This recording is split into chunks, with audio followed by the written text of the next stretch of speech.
The member for Indi.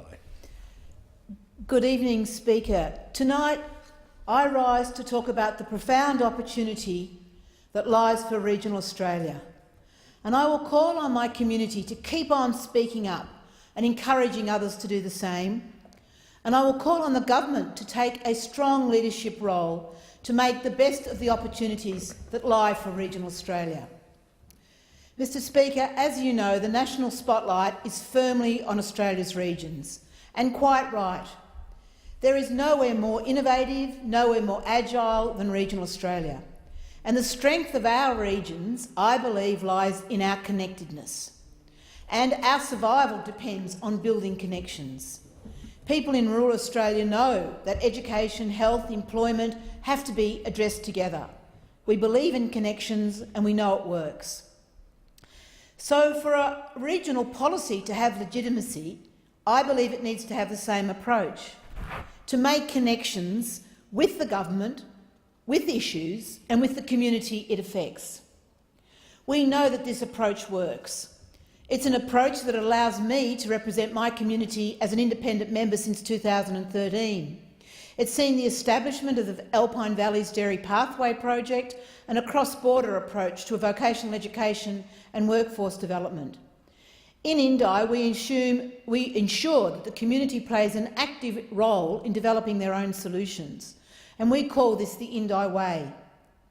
And the government has an opportunity, and I believe it has the goodwill, to lead for regional Australia. But to do so, it must adopt a coordinated approach. For too long, the budget, and specifically the regional budget statement, have been seen as the way of understanding the government's plan for regional Australia. But when I read these documents, all I see is a collection of individual investments across portfolios that tell me nothing about the government's overall strategy or their vision for the region.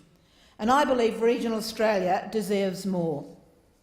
Last week, the Honourable Senator Fiona Nash, Minister for Regional Development, unveiled Regions 2030, Unlocking Opportunity in Regional Australia, and it outlined the government's vision statement for regional Australia and their key initiatives. But for me, there's a missing link. How do these initiatives connect to support economic growth? How do they connect to bring better health and educational outcomes? And I welcome the government's commitment to invest and work in partnership with communities and to support local decision-making. But I want to build on this. The government knows that for regional Australia to reach its full potential, it needs to build a lasting consensus across all levels of government, issues and communities.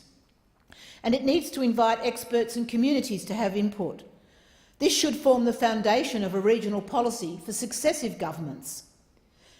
In the weeks following the budget, I've been out and about asking the people of Indi, what does a budget mean to you? What do you need and what's missing? And the message has been so clear. They're talking about connection between education, between health, between infrastructure. The government has acknowledged that a one-size-fits-all approach to regional development won't work, but it still hasn't told us how the government will address these matters to actually recognise the challenges and opportunities for regional Australia. I've called on the government to establish an inquiry into regional development and decentralisation. An inquiry is about bringing skilled minds together to solve a problem. And the objective of this inquiry is to have a serious discussion about unlocking the potential for regional Australia. These terms of reference that I tabled yesterday of the notice of motion would look at decentralisation and in the broader context. I believe there's another opportunity for the government with the Regional Australian Ministerial Task Force to ensure it builds connections between initiatives and across portfolios to make the best of opportunities. So in conclusion, to my community I say, you get this. Hundreds have responded to my budget survey to tell the government to focus on health, education, infrastructure and environment. People in Indi have a voice, and as your representative, I will ensure that government hears it. So go to the website, fill in the survey and encourage others to do the same. To my colleagues in this House, I say you get it. You understand as local representatives that your community have strong views about connectivity. And to the government I say, you are the final piece of this puzzle. I know you want to get it, you want to listen, but to do so you really need to build connectivity across portfolios, issues and communities. For Indi's time has